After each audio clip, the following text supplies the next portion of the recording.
be talking about trust and Honesty.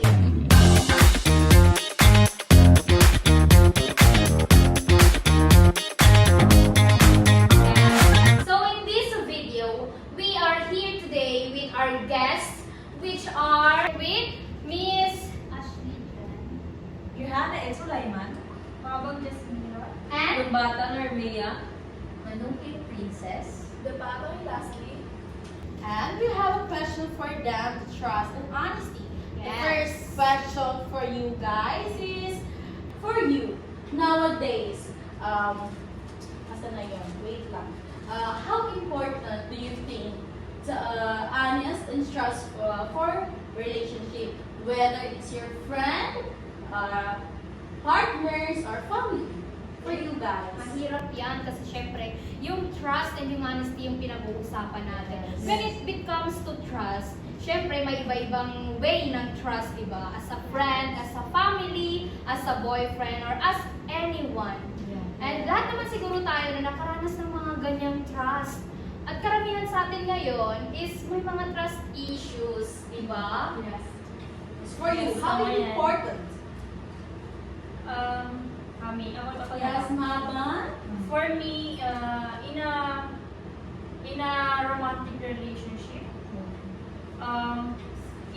romantic relationship, syempre, being real with your feelings. Yes. Like parang kapag may nararamdaman kang iba or may gusto kayong ayusin. So dapat talaga is like pag-uusapan nyo to clear things. Yes. Yes. Yeah. And how many of you guys are single here? Oh my God. Jana. Why? Very single. Since birth. I can ask, for you one by one, how important the honesty and the trust? Yes, pero You gusto want ko to ano na.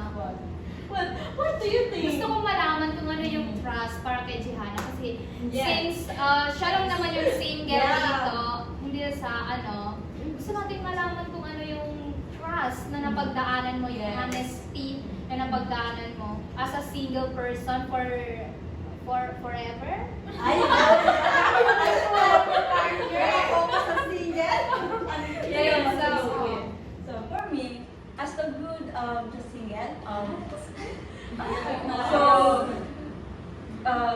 kami tawag nun. And you need focus your our studies. So yun.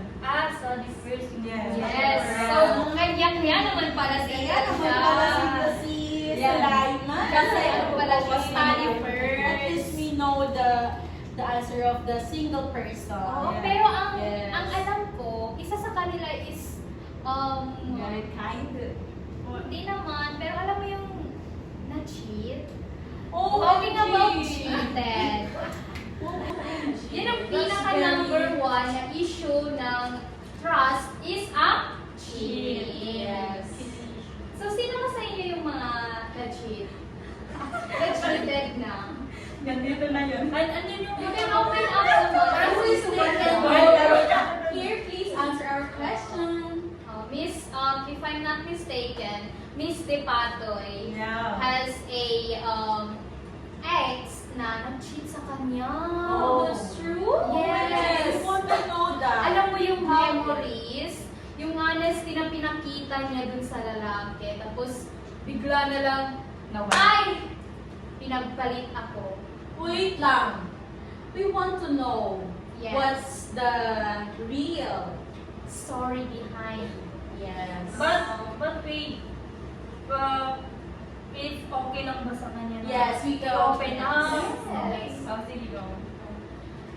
So, sa 1 year and 7 months namin,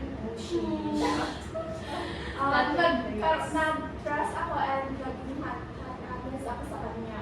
So, parang dahil may trust ako sa kanya, like, pinapayagan ko siya kung saan siya masaya. Then, sinira niya yung trust ko. Kaya, In short, bigyan ng second chance. yes. That's May mga tao very- talaga hindi nila deserve bigyan ng second chance. Yes.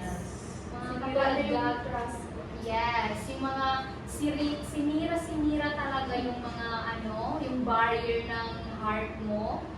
Like, tagos hanggang nervous system, yung sakit, di ba? This Wait, ako na mapansin ako pa-smile lang talaga dito, no? Partner?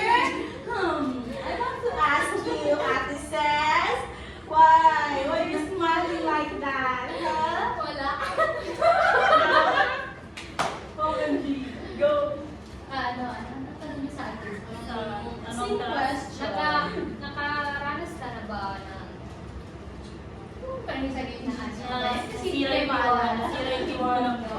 Yes. Whether sa Doon sa either romantic or friendship Yes. or family. yes. Siguro when it comes to friendship kasi yun talaga yung naranasan ko last 2 years. Yan. Meron kasi akong kaibigan na tinutuloy ko talaga na sister na ba? So lahat ng kwan ino-open ko sa kanya. Kasi ako kasi pag once na nag-trust ako sa isang tao, lahat ino-open ko. Hindi ko pala alam yung tao na yun na may lihim pala nagalit sa akin. Pailalim. So, yun na, lahat ng ginagawa ko, ino-open ko sa kanya. So, hindi ko pala alam na sinasabi niya na pala sa iba. So, nalaman ko na lang yun na sinisiraan niya pala ako. Tapos, every time na kumakain kami, sabay kami. Oo, siya, sinisiraan niya na pala ako sa iba, samantala ako, ganun pa rin yung treatment ko sa kanya. Kasi nga, nagtiwala ako. So, ngayon, hindi naman sa kasi syempre, dahil sa inyo bago na tayo nagkakilala, balik na isang taon. Yun ang, siguro, pag once kasi na-break yung trust, parang manghihirap na iba. Yes. Nabugin na rin ako. So, I feel sakit. Ang sakit ng feeling na gano'n. Ako nakaranas din ako ng ganyan. Marami na akong naging kaibigan na ganyan. May mga kaibigan akong kinakaibigan lang ako kasi gusto nila hindi naman sa maghingi, pero yung nagka-cloud sila. Like, sabihin nila, binibefriend lang nila ako kasi ganito, ganyan ako, kasi ganito, ganyan, may kaya yan. Benefit sila sa'yo. Yes. Which is ako, dati is loner talaga ako. And ginagawa ko na lang yun, binibigyan ko na lang sila kasi wala akong kaibigan. At yun yung naisip ko na way na para magkaroon ng kaibigan, which is, yun yung ginamit ko na way para mag-trust sa kanila, pero hindi pala nila ako ginatrust. Kasi lahat ng mga pinagsasabi nila sa iba is like yung mga sinasabi ko sa kanila na secrets is sinasabi pala nila sa taong yun, which is so very ansakit sa heart. Parang sinaksak pa Yes. Very sad. Na supposed to be dapat kaibigan mo sila. Na hindi mo alam is nagbabakhan pala sila sa'yo, di ba? Kumbatan. Yes. That's What how about this one? Ashley, kanina ka patahimik ha? Napapansin ko, partner. So, ano masasabi mo? It's come to a relationship or friends cheated on you. Pero gusto ko Betrayal. makarinig lang about family. Yes. Kasi nakuha na natin ang pagiging single, ang friendship, ang relationship ng family. Wala ba kayong ma-open? Ikaw, Ash, baka may ma-open? For me, trusting someone, in my family, for me, mas importante yung pagiging honest kasi doon nagsisimula yung pagtitiwala ng, especially ng magulang mo. Yeah, like for example is, hinahayaan kang gumala kasi may tiwala sila sa inyo, na tama yung gagawin mo, wala kang gagawin na masama or bibigay ng problema sa kanila. Yun lang, for me. Yes. How about you? Lumbatan? Kanina pa yung nag-iisip. In your family. Or kahit ano na, kung ano ma-open mo. Support sa family, sa relationship lang, trust sa isa kong ex na yung ex niya pumupunta sa bahay nila, pero malaki yung tiwala ko na isang araw pinuntahan ko magkasama sa isang kwarto. Kaya yun, so sa totoo lang, nakakasira ng mental health. And lalo na kung minahal mo ng todo. Yes, by the way guys, our Mayalong button is one of the LGBTQ and we support her! Yes. Kaya kung nagtataka kayo kung bakit gano'n yan, alam niyo na. And I have a question for you guys. In your circle of friends, the one of your friends lies to you about her personality because you don't want to be judged. Are you gonna keep her or cut ties because she's not honest to herself by you? Speaking of friends, Yes, in your like anong tawag dito? Experience. nagkaroon na ba kayo ng Nagkaroon na ba kayo na kaibigan na Inasabi inasabi niya sa yung inyo? totoong siya. Yes. Tapos nung malaman niyo na ganun pala siya, Are you gonna keep her or cut ties? Ako, may naging friend ako. Pero nung nakita ko yung personality talaga niya, hindi naman siya yung parang bad. Na, kumbaga, merong bad and good. Pero yung sa kanya kasi good. So parang tinanggap ko na lang yun na like parang hindi ko siya chinudge kasi minsan may pagka-similarity din kami dun sa hindi, like personality niya, yung life niya. So parang hindi ko talaga siya, hindi ako naka-experience ng kinut off ko talaga, na may kinut off ako, friend ko. speaking of cut off, ayan, may chichika lang ako. Sa cut off, pagdating sa cut off ng friends, hindi mo talaga maiwasan na i-cut off mo talaga yung taong sobra ka ng sinaktan, di ba? Yes. May dahilan. Yes. Iba-ibang dahilan yan. May mga, hindi lang sa boyfriend, girlfriend yung pag-cheat, pati sa kaibigan, di ba? Yeah.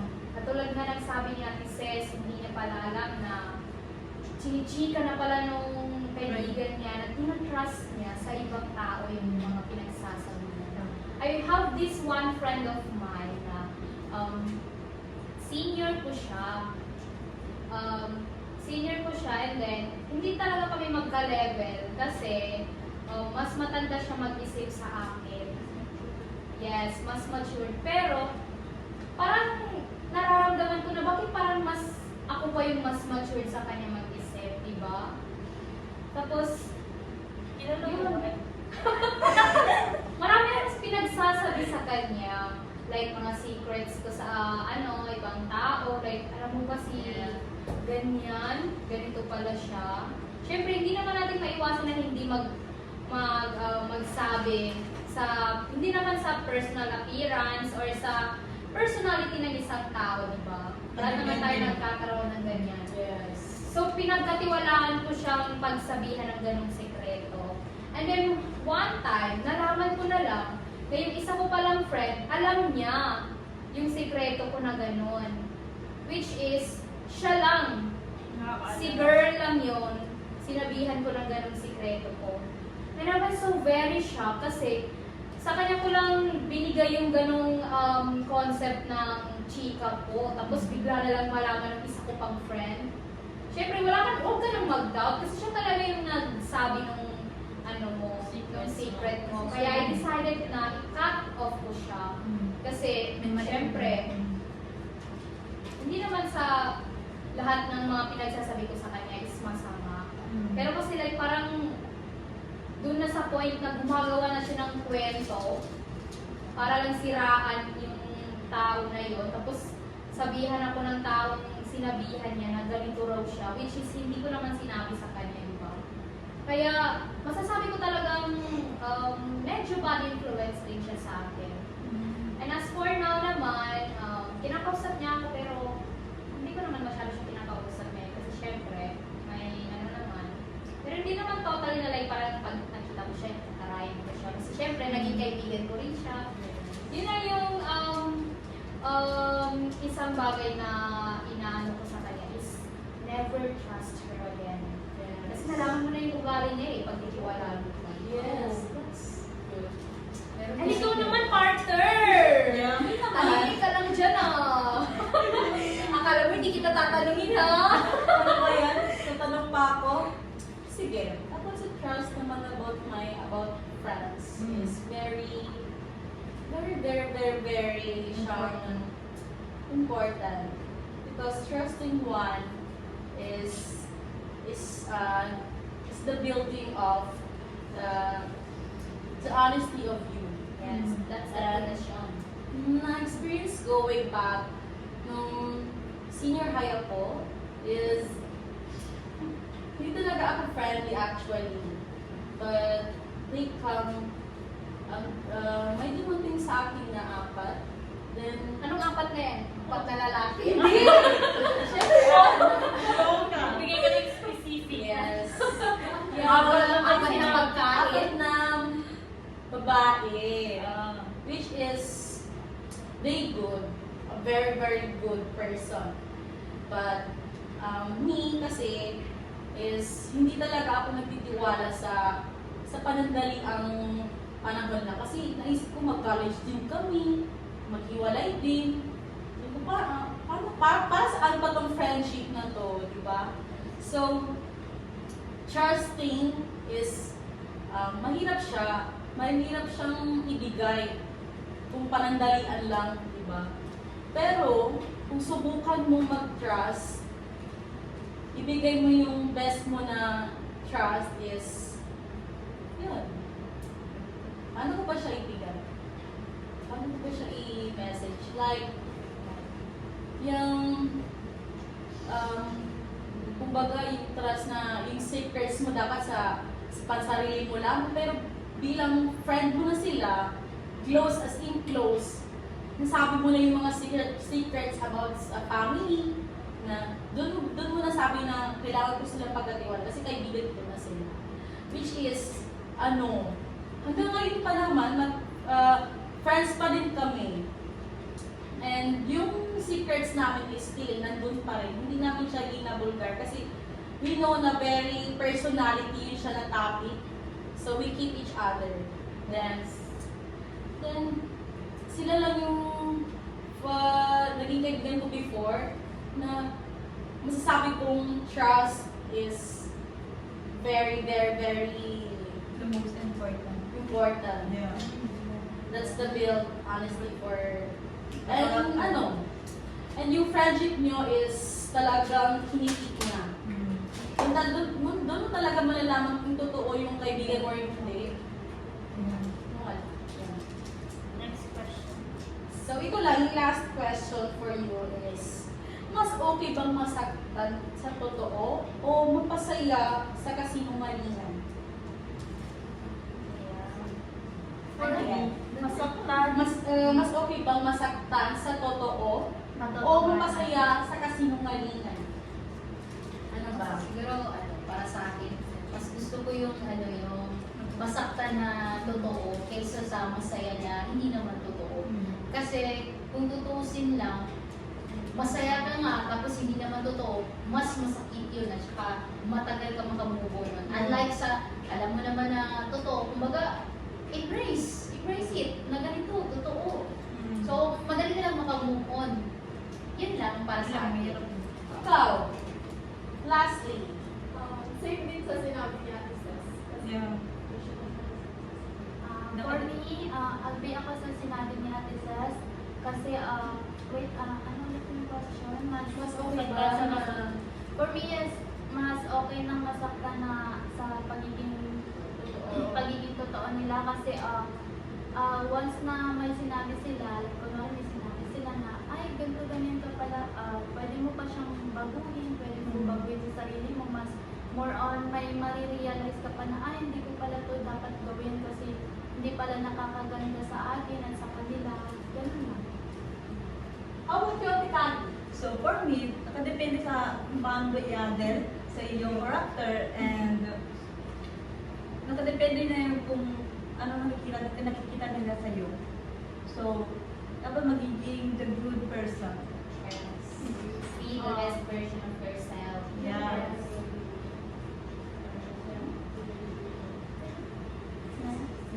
So now we're in The the final question. Okay. So we're running out of time na. Okay. And what is your realization about this interview? We gonna talk the trust and honesty. What is your realization? What have you learned? Yes. So, for me, it's a more knowledgeable and sharing ideas, my different character and personality. So, you need to balance your personal. Yes. What about else? For me naman, mas nagiging malawak yung kaalaman mo sa like sa atin kasi nare-realize ko na iba-iba pala yung experience natin sa mga like personal lives natin. Then mas maganda talaga mas maging vocal sa isa't isa. Yun lang. And just. For me, yun, yung sinabi niya maging vocal. Like, pag may concern ka sa isang tao, direct to the point ka na sa tao na yun, kung may gusto kang sabihin, or parang hindi mo na kailangan pang, like, parang, yun. Parang, yun. Yun na. Ikaw na. Dagdagan mo na. Dagdagan mo na. Please. Yung bata.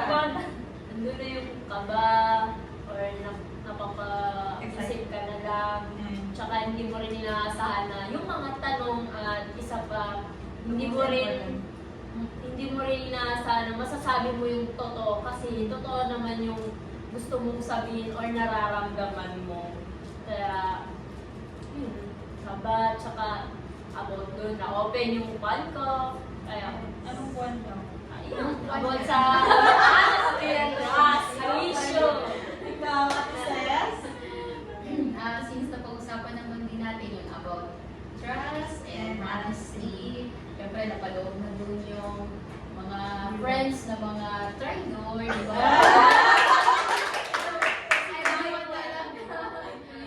Totoo talaga yan. Kaya, a little bit of advice lang. Kahit gano'n yung ka-close ang isang tao, huwag talaga kayo magbigay ng Yes. full na trust. Yes. Oo. Kasi ako, ramdam ko talaga yun. And until now, sobrang sakit pa rin ko totoo. Kasi yung trust na binigay mo doon sa kaibigan, yun din yung makakasira sa Yes. Ginagamit nilang weapon against you. Yes. Kasi Masaktan ka na. Oh, si Leslie, excited na mag-shot to. Sila talaga yan. May pinaghuhugutan yan. May mga lesson na nakuha sa kanila, then na-open yung mga sama ng loob dito. I like Yes, that. you, what about you? What is the realization about this issue? Wala namang na-realize. Ano mo yung partner? Marami akong na-realize na may ganun pala kayo na pagdaanan, na ganun pala yung, hindi pala ganun kadali yung mga pinagdaanan niyo. About sa friends, family, and boyfriend, and single, and for you, partner! Partner! Ako naman, ang realization ko is, gaya na nasabi ni Ate Ces, huwag talaga magtiwala. Even your best friend. Kasi, kahit mag-ano kayo, mag-away lang kayo, pwede niyo sabihin niya sa iba. So, yung trust na yun, skip mo na lang. Ang gawin mo na lang is to be honest for them. Then yung mga secrets mo is wag mo na lang yung mga personality na secret wag mo talagang sabihin. Hindi ko na lang sabi. Ayun. Gaya na sabi niya, Mag-set ng boundaries. gagawin yung weapon yung para masaktan ka. Weapon? Oh my God, ano ba? Masyado parang magutom. Gagamitin nila ng weapon. Gamitin nila yung weapon sa'yo para masaktan ka. So, keep it yourself, trust. Trust yourself before others. Remember. Honest yourself before others. Remember that. So, and I think that's all. Yes, that's all. Wala ka na bang another Ano? tanong sa sarili mo, sa buhay mo? Ako yun naman. Tanong ko lang is... Huwag ka na magtanong. Sige, huwag bilang tayo kasi